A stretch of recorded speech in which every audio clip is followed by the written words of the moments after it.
Dito isto, eu preciso terminar a lição da semana passada, não é? Nós, semana passada, começamos a falar sobre as regras da comunicação dentro do casamento. E eu comecei com duas. Honestidade, a primeira delas que tratamos, ou seja, a comunicação entre o casal precisa ser honesta. Acima de tudo, honesta. Tratamos sobre a questão da ira, não se põe o sol sobre a vossa ira, ou seja, uma comunicação que realmente é eficaz, não permite que os problemas a interrompam. Então nós temos que ter em mente isso. Então dentro do casamento não permita que as dificuldades do dia a dia interrompam a comunicação que é preciosa. Tenham sempre isso em mente. A terceira regra foi de que no uso de toda a palavra, nós devemos atacar o problema e não as pessoas. E eu usei algumas frases para que nós pudéssemos trabalhar com ela, não é? Com elas.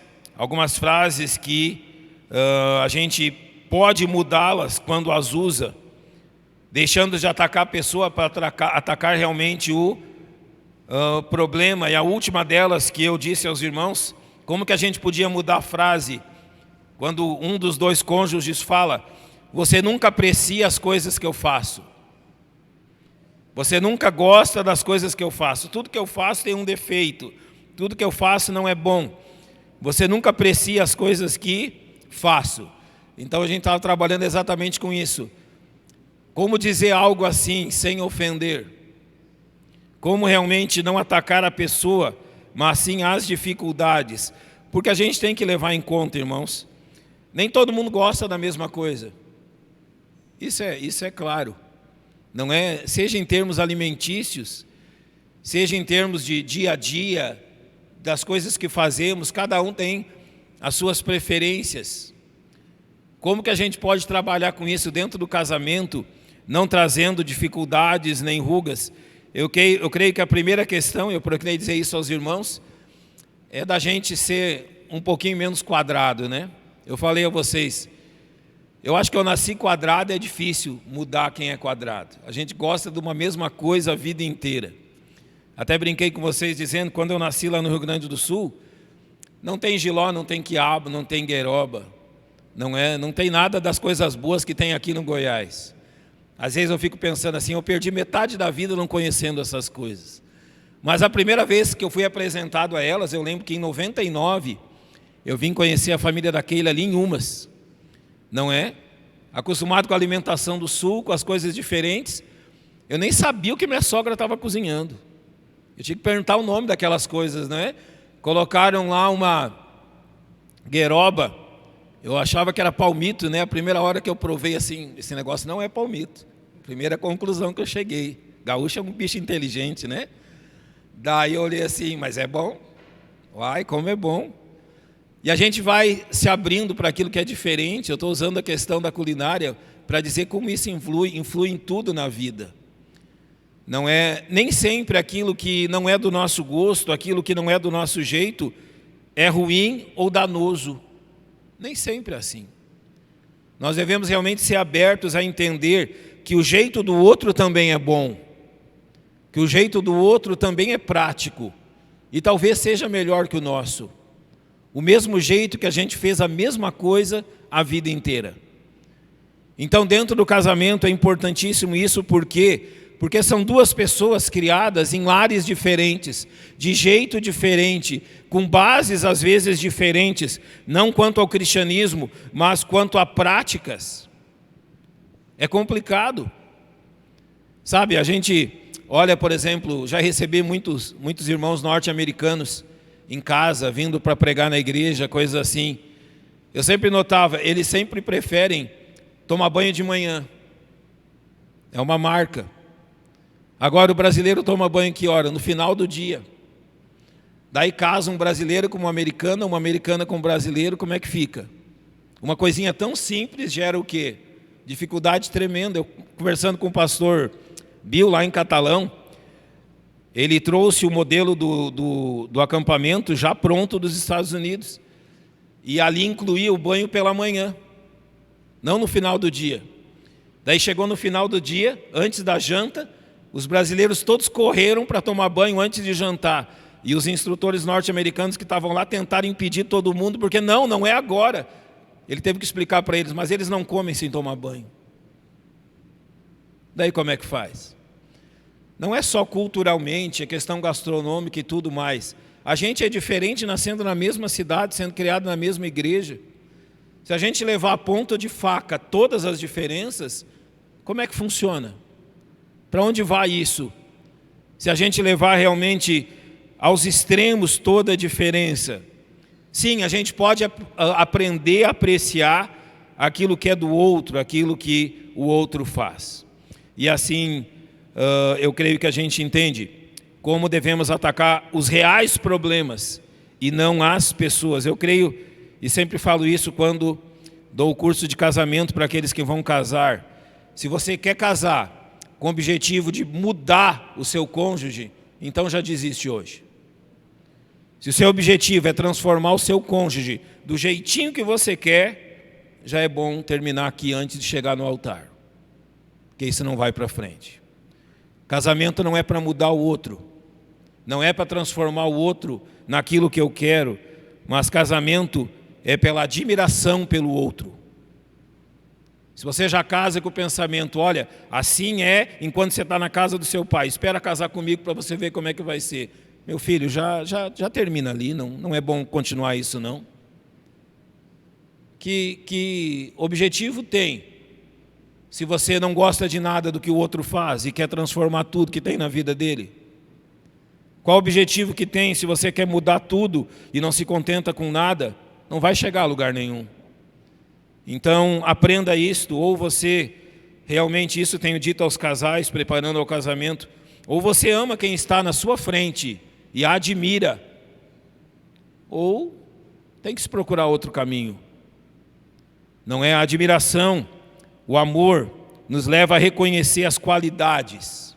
Agora, quando nós queremos simplesmente mudar tudo, é porque nós não estamos enxergando as qualidades. Para terminarmos, a boa comunicação, ela age dentro de uma regra: agir, não reagir. Nós estamos trabalhando com Efésios 4, olha o que diz os versos 30 a 32. E não entristeçais o Espírito Santo de Deus, no qual estáis selados para o dia da redenção. Toda amargura, ira e cólera, e gritaria e blasfêmias e toda a malícia sejam tiradas dentre vós. Antes, sede uns para com os outros, benignos, misericordiosos, perdoando-vos uns aos outros, como também Deus os perdoou em Cristo. Ou seja, uma das grandes dificuldades da comunicação no casamento é quando nós estamos sempre na defensiva. E normalmente a posição de estar na defensiva é uma posição onde nós culpamos o outro, fugimos dos problemas, não enfrentamos ou agimos dessa forma. Assim como em Gênesis é declarado que Adão e Eva agiram quando perceberam o pecado que cometeram, eles se esconderam entre as árvores, fizeram roupas para eles. A questão de agir e não reagir quer dizer que nós somos proativos em resolver os problemas. Lembra aquilo que Jesus ensinou sobre a trave e o argueiro?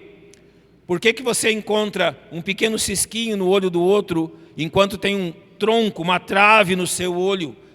Então, é a proatividade, ou seja, primeiro agir na minha própria vida, para depois ser uma bênção na vida do outro.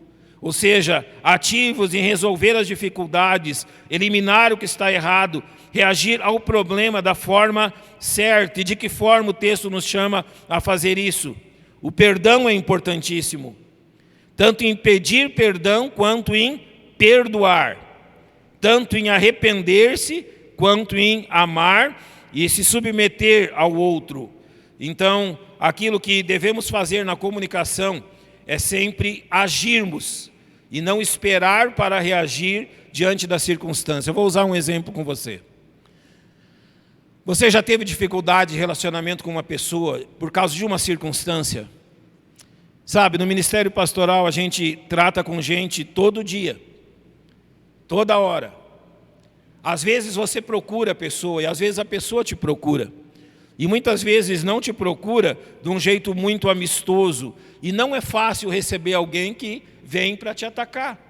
Não é fácil receber alguém que vem para lhe criticar ou para denunciar, ou denunciar no sentido de dizer como você está errado, ou para menosprezá-lo. Não é fácil. Como que a gente se prepara para isso? A palavra está exatamente no preparo. Se o seu coração estiver preparado para aquilo que há de vir, para as dificuldades e lutas, você nunca vai ser pego de surpresa. Sabe, nossos principais problemas que a gente tem é que a gente se frustra com questões que a gente sabe muitas vezes que vai acontecer. É porque a gente espera para reagir e não para agir. Por que não tratar do problema antes que ele aconteça? Por que não tratar da dificuldade, estar preparado para ela antes que ela se dê? Ou seja, um tratamento realmente antes da doença é muito menos danoso e prejudicial, muito menos doloroso, preventivo. E não esperar que a doença se instaure.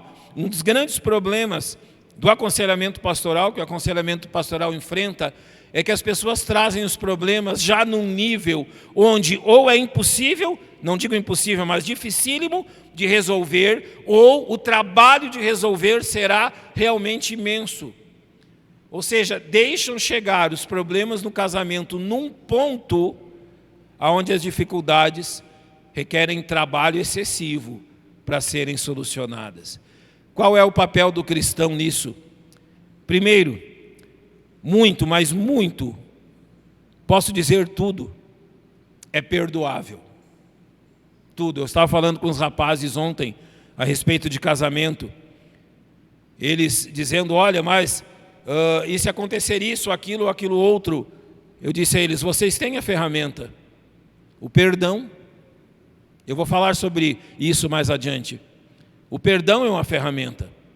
Então, para que debater, discutir e trazer mais problemas se muitas coisas podem ser simplesmente perdoadas? E é isso que nós precisamos fazer em relação à nossa comunicação. Dito esta parte, alguém ficou com alguma dúvida, alguma pergunta, irmãos?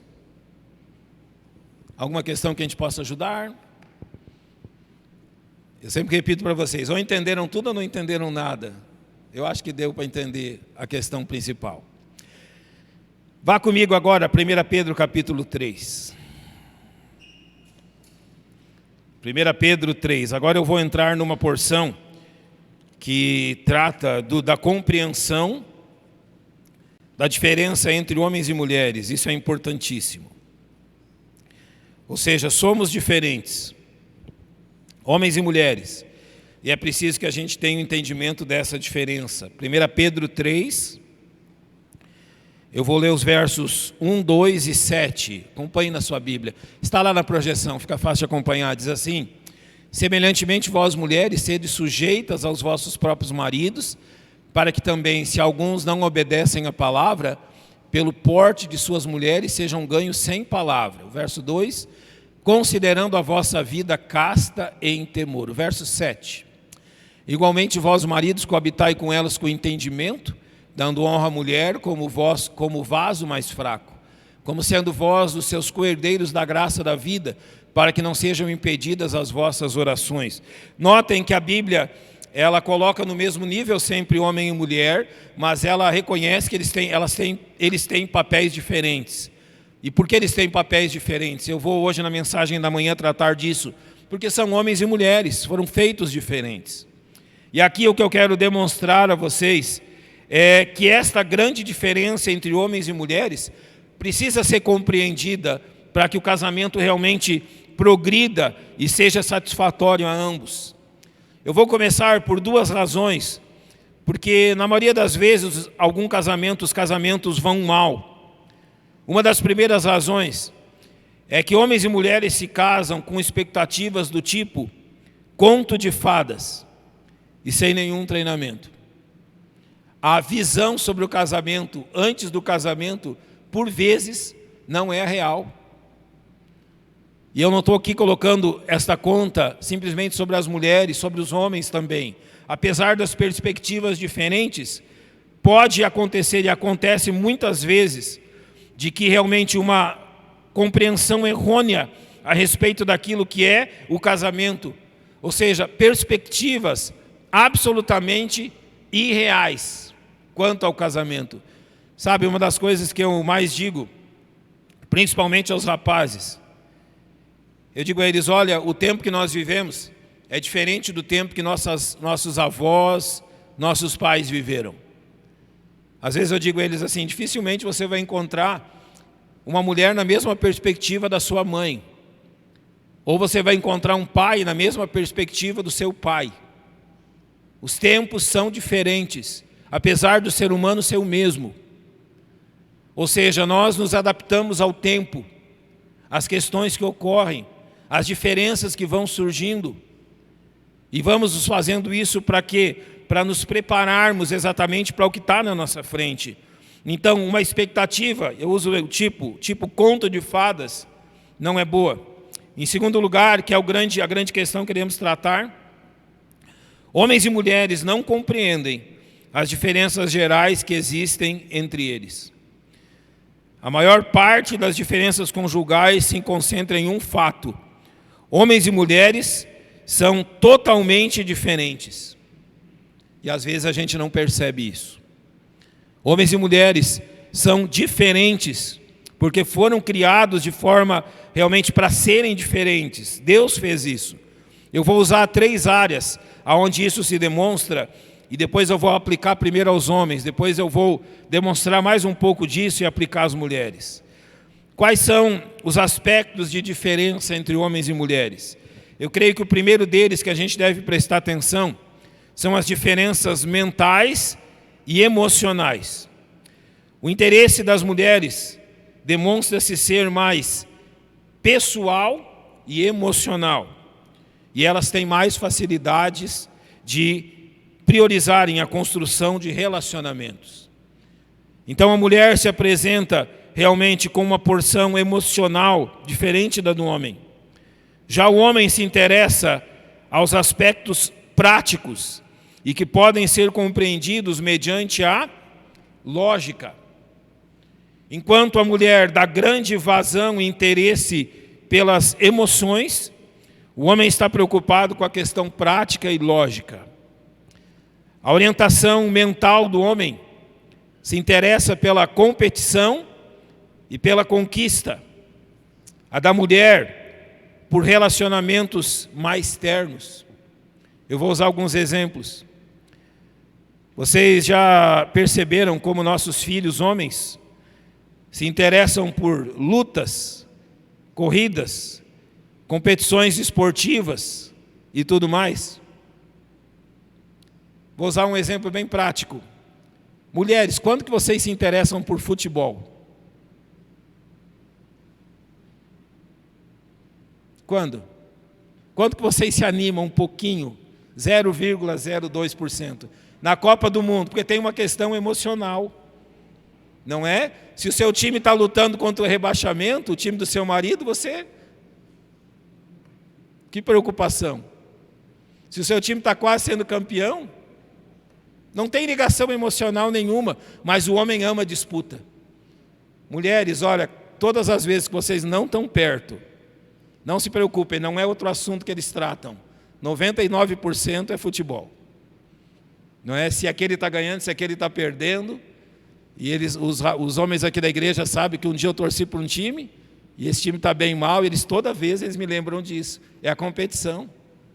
Sempre competindo. Agora a mulher, ela precisa de algo sentimental, emocional para isso. Ela vai encontrar isso quanto às competições de uma forma muito esporádica. Por exemplo, torcendo por uma outra mulher numa Olimpíada ou coisas assim. Uma outra questão, vamos pensar aqui.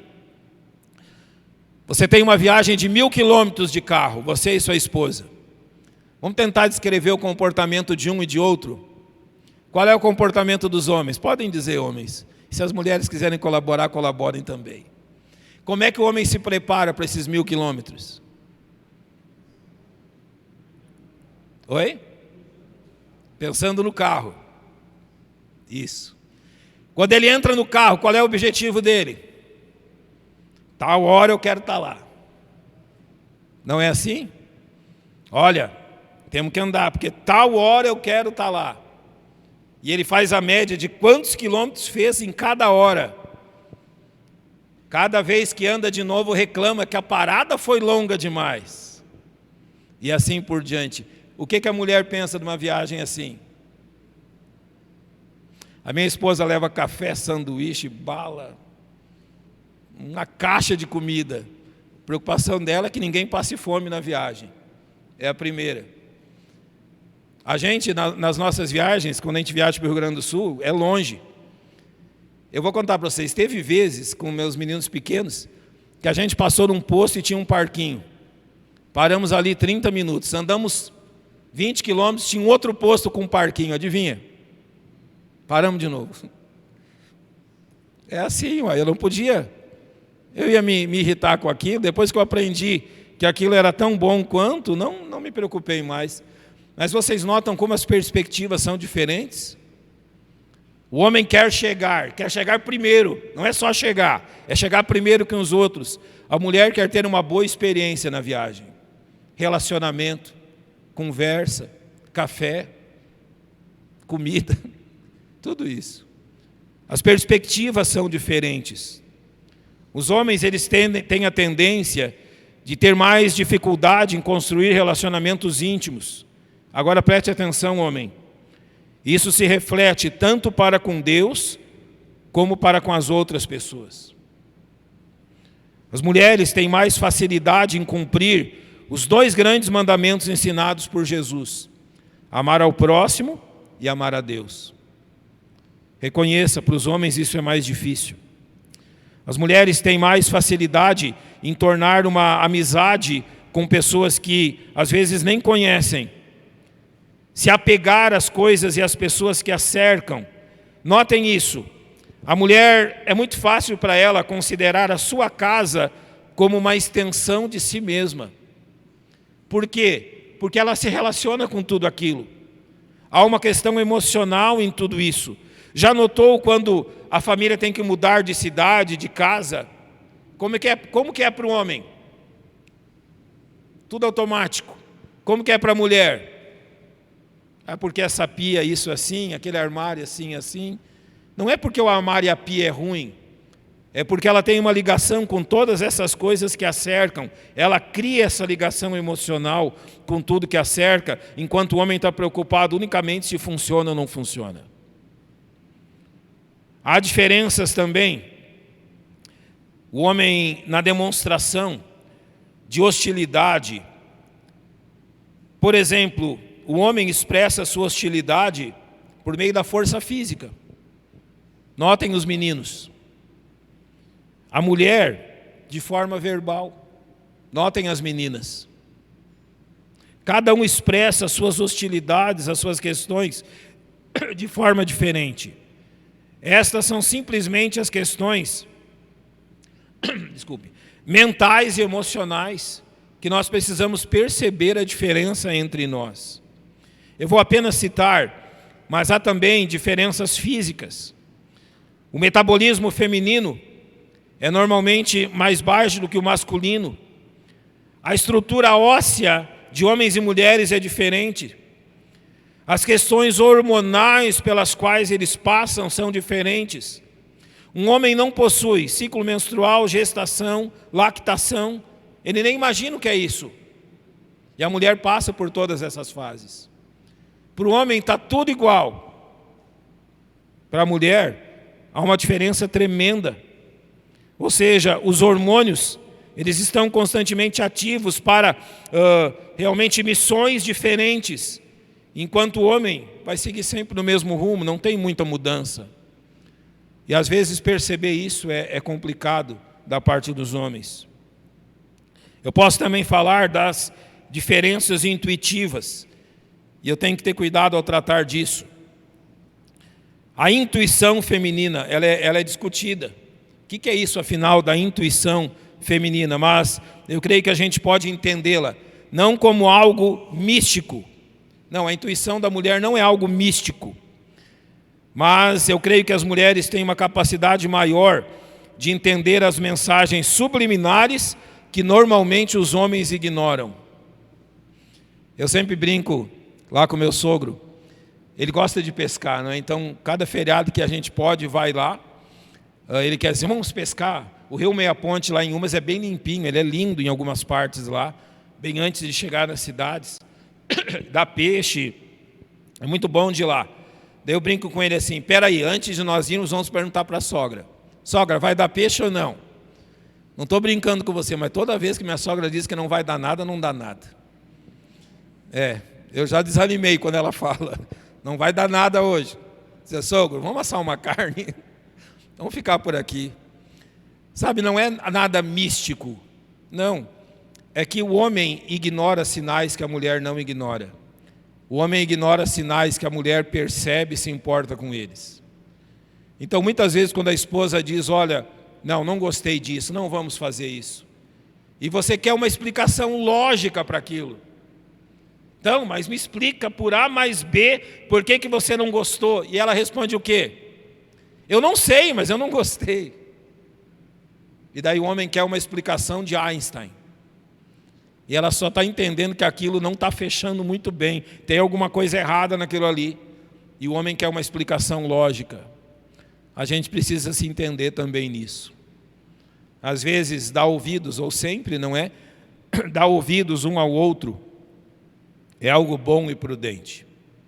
Essa intuição feminina de perceber o que nós não percebemos, ela é importante, deve ser usada para o bem, deve realmente ser usada para o progresso. O que isso vai ensinar aos homens? Agora, homens, esta parte vai um pouquinho para vocês. Deixa eu só...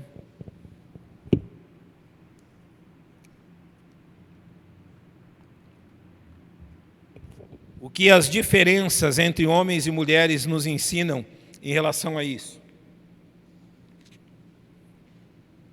Eu vou citar 4 questões, 5, para nós homens pensarem.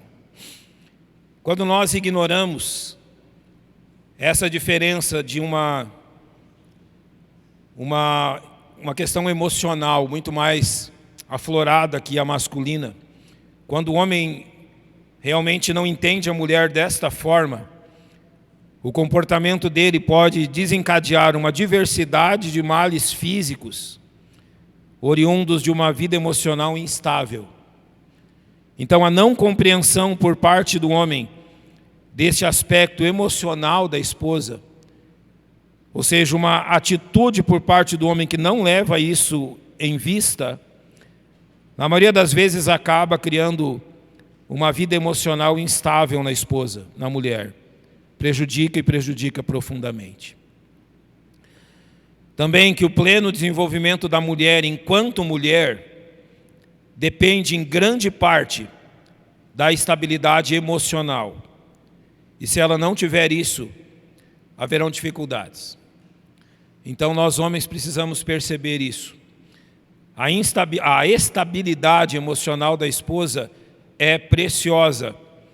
E cultivar e trabalhar para que essa estabilidade emocional se mantenha será de grande valia para ambos. Em terceiro, a falta de sensibilidade para com as condições emocionais da esposa afeta toda a família. Não afeta só ela, afeta todo mundo. Se o esposo não tem cuidado com as necessidades emocionais da esposa, isso vai atingir todo mundo, principalmente quem? Os filhos. Em quarto, a falta de atenção e esforço do homem em atender às necessidades emocionais de sua esposa revela que ele tem um pecado muito específico em sua vida, a qual a Bíblia chama de egoísmo. Se o marido não se preocupa em nada com as necessidades emocionais de sua esposa, significa que ele tem olhado unicamente para si mesmo e não para ela. Isso é pecado. Egoísmo. Em último, filhos de homens insensíveis às necessidades de sua esposa tendem a copiar a mesma atitude em seus filhos. Ou seja, os nossos filhos vão seguir o mesmo exemplo que a gente apresenta. Não é objetivo nosso aqui colocar todos os homens no molde do marido perfeito, mas sim alertá-los e encorajá-los a corresponder às necessidades especiais de sua esposa. Normalmente a gente olha para a mudança como algo dificultoso, mas toda mudança é bem-sucedida quando somada a uma outra qualidade: persistência. Uma das coisas que mais pastores escutam das esposas que vêm buscar aconselhamento é: parece que ele nunca vai mudar. Uma das maiores reclamações sobre nós homens é essa: eles são quadrados, não acha o lado, aonde que é a porta? O problema é quando está procurando a porta de saída, não é? Esse é o problema. Como é que faz? Não tem jeito, já tentei de tudo. Quantas vezes se chega nesse nível? Enquanto a Bíblia nos chama, nós homens, a aprendermos, e a vida inteira é um bom tempo para nós aprendermos. Deixa eu agora aplicar a mesma questão olhando para as mulheres. E mulheres, não pensem que eu estou aqui a favor de um, a favor de outro. É que eu preciso levá-las a pensar nessas questões que vou citá-las agora, para que a gente possa chegar na conclusão que precisamos e bíblica.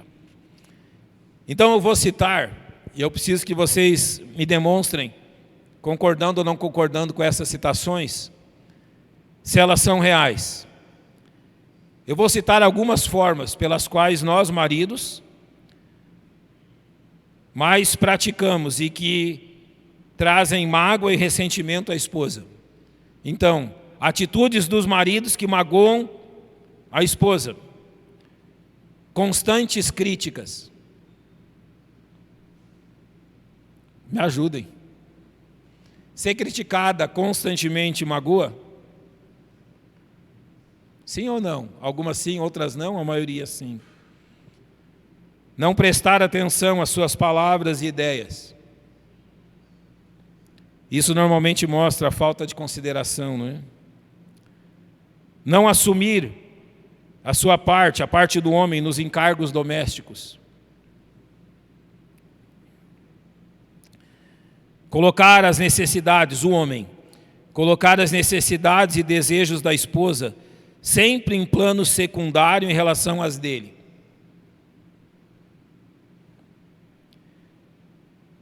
Tentar entender as mágoas da esposa, ao invés de simplesmente compreender e ter empatia. Eu preciso explicar, não é?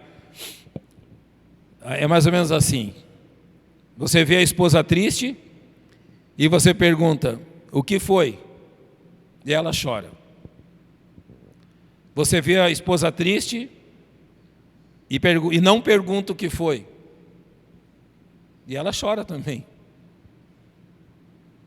Às vezes é difícil entender, não é? Na nossa mente, na mente humana. O problema grande do homem é que ele quer entender a coisa. Ele quer entender uma coisa que não dá para entender em palavras. Então, muitas vezes não, a atitude correta é procurar compreender e não entender. Qual é a diferença?